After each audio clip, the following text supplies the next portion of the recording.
Hi guys, இதுதான் உங்கள் கௌதம். நேற்று வந்து க்ரியோ வந்து நம்ம வந்து லைன் எப்படி க்ரியேட் பண்ணுறதுன்னு பார்த்தோம். இன்றைக்கி வந்து பார்த்தீங்கன்னா க்ரியோவில் வந்து let's go for rectangle and circle எப்படி க்ரியேட் பண்ணுறது அப்படிங்கிறத பார்க்கலாம். ஓகேவா? இதான் க்ரியோவோட ஃப்ரண்ட். இது as usual new part solid some file name. Let's say as exercise 1. Use default டெம்ப்ளேட்டை தூக்கி விட்ருங்க அண்ட் ஓகே. இதில் வந்து MMNS part solid ABS absolute accuracy. Okay okay as usual எப்படி டேட்டா பிளேன் செலக்ட் பண்ணுறது அப்படிலாம் நேற்றே பார்த்தோம். இன்றைக்கி வந்து நம்ம டைரெக்டாக உள்ளே போகலாம். ஓகே, நேற்று லைனை பற்றி ஃபுல்லாக பார்த்தோம். இன்றைக்கி வந்து என்னென்னா ரெக்டாங்கிள் பற்றி பார்க்கலாம். ரெக்டாங்கிள் வந்து பார்த்தீங்கன்னா ரெக்டாங்கிள்குள்ளே 4 டைப்ஸ் இருக்குது. பார்த்தீங்கன்னா இங்கே தெரியுது, corner, slanted, centre rectangle and parallelogram. ஓகேவா? மொத்தம் 4 டைப் இருக்குது. இந்த 4 டைப்பை வந்து எப்படி வந்து இது பண்ணலாம், ட்ரா பண்ணலாம் அப்படிங்கிறத தான் பார்க்க போகிறோம். ஓகேவா? இந்த 4 ரெக்டாங்கிள்னால் என்ன எப்படி வரைகிறது அப்படின்னு பார்க்க போகிறோம். ஃபஸ்ட் வந்து பார்த்தீங்கன்னா கார்னர் ரெக்டாங்கிள். கார்னர் ரெக்டாங்கிள்லாம் ஒன்றும் இல்லைங்க, ஜஸ்ட் 2 பாயிண்ட்ஸ் அட்ஜசன்ட் சைட்ஸில் வந்து எடுத்து வரைகிறது தான் வந்து கார்னர் ரெக்டாங்கிள்னு சொல்லுவோம். ஃபார் எக்ஸாம்பிள் பார்த்தீங்கன்னா இங்கே ஒரு பாயிண்ட் சூஸ் பண்ணுறேன், இங்கே ஒரு பாயிண்ட் சூஸ் பண்ணுறேன் அண்ட் ஒரு எண்ட் பாயிண்ட் ஒன்று. ஓகேவா? பார்த்தீங்களா? இந்த ஒரு பாயிண்ட்டு, இங்கே ஒரு பாயிண்ட்டு. சரி, அந்த மாதிரி அட்ஜஸ்டண்ட்டில் 2 பாயிண்ட்டு இது பண்ணி இது பண்ணுறதா என்னன்னு சொல்லுவாங்கன்னா கார்னர் ரெக்டாங்கிள்னு சொல்லுவாங்க. அண்ட் ஸ்கெட்சிலேருந்து வெளியே வரணும்னா நான் ஆல்ரெடி சொல்லியிருக்கேன், ஒன்று எஸ்கேப் அமுக்குங்க, இல்லாட்டினா மவுஸில் இருக்க மிடில் பட்டன் அமுக்குங்க. ஓகேவா? வெளியே வந்துடும். அண்ட் இந்த டைமென்ஷன்ஸ் டீட்டெயில்ஸ்லாம் நான் உங்களுக்கு வந்து போக இந்த ஸ்கெட்சிங் இதெல்லாம் முடிச்சதுக்கப்புறம் வந்து நான் டைமென்ஷன்ஸ் எப்படின்னு என்னங்கிற டீட்டெயில்ஸ்லாம் சொல்கிறேன். இப்போ ஜஸ்ட் அவாய்ட் பண்ணிடுங்க, ரொம்ப அதை பார்த்துட்டு இருக்காதீங்க. இதுதான் வந்து என்னென்னு சொல்லுவாங்கன்னா நார்மல் ரெக்டாங்கிள். நார்மல் ரெக்டாங்கிள் வந்து ஒன்று டேரெக்டாக நீங்கள் ஸ்கெட்சிங் போய் ரெக்டாங்கிள் சூஸ் பண்ணி வரையலாம். இல்லை அப்படின்னா டைரெக்டாகவே நீங்கள் என்ன பண்ணலான்னா ஆர் அப்படின்னு அப்படின்னா உங்களுக்கு ரெக்டாங்கிள் அந்த ஆப்ஷன் வந்து ஆக்டிவேட் ஆகிடும். ஸோ நீங்கள் டைரெக்டாக வரைஞ்சிக்கலாம். இது எல்லா ரெக்டாங்கிள் வரைய முடியாதுங்க, நார்மல் கார்னர் ரெக்டாங்கிள் மட்டும்தான் வரைய முடியும். அதுக்கு மட்டும் நேற்று சொன்ன பார்த்தீங்களா, லைனுக்கு எப்படி லைனில் மட்டும் வந்து ஷார்ட்கட் கீ எல்லாம்னா லைன் ஆக்டிவேட் ஆகுங்கிறது, அதே மாதிரி ரெக்டாங்கிளுக்கு வந்து நீங்கள் வந்து ஆரம்பிங்கன்னா கார்னர் ரெக்டாங்கிள் உங்களுக்கு ஓப்பன் ஆகும். ஓகேவா? அண்டு இதில் அடுத்த ரெக்டாங்கிள் வந்து பார்த்தீங்கன்னா ஸ்லாண்டட் ரெக்டாங்கிள். ஓகேவா? இதை தான் வந்து என்னன்னு சொல்லுவாங்க, ஸ்லாண்டட் ரெக்டாங்கிள் அப்படின்னு சொல்லுவாங்க. இது வந்து பார்த்தீங்கன்னா அந்த கார்னர் ரெக்டாங்கிளை வந்து நீங்கள் வந்து ஒரு 0 டிகிரி ஒரு 180 டிகிரியில் தான் நீங்கள் வரைய முடியும்.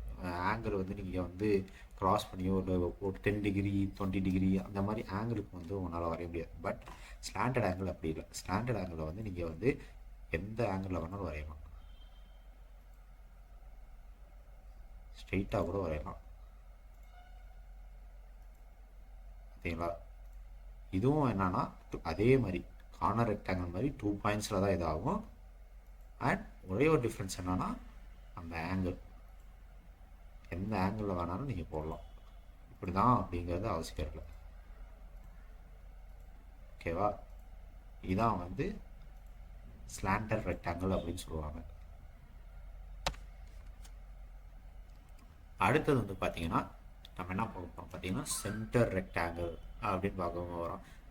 மேக்ஸிமம் இந்த நேம்லேயே வந்து உங்களுக்கு என்னன்ட்டு அதுலேயே சொல்லியிருப்பாங்க, உங்களுக்கு பார்த்தாவே புரிஞ்சிடும். சென்டர் ரெக்டாங்கிள்னா இப்படியா, கார்னர் ரெக்டாங்கிள்னா இப்படியா அப்படின்ட்டு.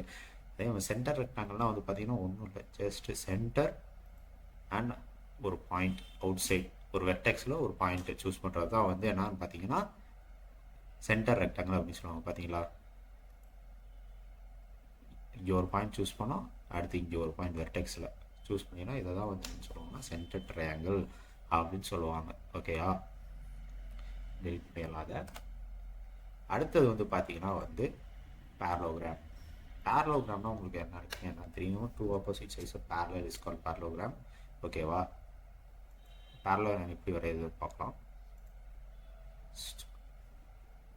பார்த்தீங்களா? இதுதான் பேரலோகிராம்.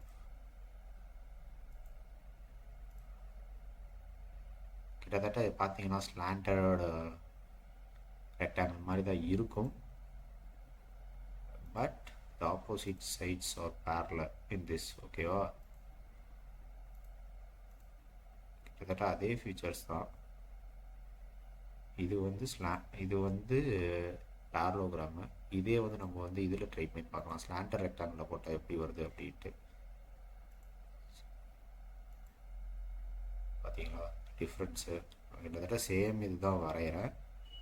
ஆனால் இது எப்படி இதாக இருக்கும், ஸ்லாண்டர் ரெக்டாங்கிளுக்கும் ஸ்லாண்டர் ரெக்டாங்கிளுக்கும் பேரலோகிராமுக்கும் வித்தியாசம் பார்த்தீங்களா எப்படி இருக்குது அப்படின்ட்டு. வி கான் ட்ரா, அதாவது ஒரு சர்ஃபேஸ் மேலே இருக்க மாதிரி தான் இதை வரைய முடியுமே தவிர இந்த மாதிரி அதுக்கு இதாக வந்து வரைய முடியாது. ஓகேவா, இதுதான் வந்து என்னென்னா ஸ்லாண்டர் ரெக்டாங்கிளுக்கும் உங்களுக்கு வந்து பேரலோகிராமுக்கும் உள்ள வித்தியாசம் இதுதான். Let's come outside. Okay guys, இன்னைக்கு வந்து ரெக்டாங்கிள் எப்படின்னு பார்த்தாச்சு. ஸோ இன்றைக்கி வந்து இதோட கிளாஸை முடிச்சுப்போம். மறக்காமல் வந்து எங்களோட எடிட் ஆகலாம், மறக்காமல் வந்து இதை லைக் பண்ணி சப்ஸ்கிரைப் பண்ணி விடுங்கள், மறந்து விடாதீர்கள். அண்ட் எனி டவுட்ஸ் ஆனால் கமெண்ட் செக்ஷனில் கீழே கமெண்ட் பாக்ஸில் போடுங்க. ஓகேவா, நெக்ஸ்ட் கிளாஸில் நம்ம வந்து சர்க்கிள் எப்படி இது பண்ணலாம் அப்படிங்கிறத பார்க்கலாம். ஓகேவா, தேங்க்ஸ் கைஸ்.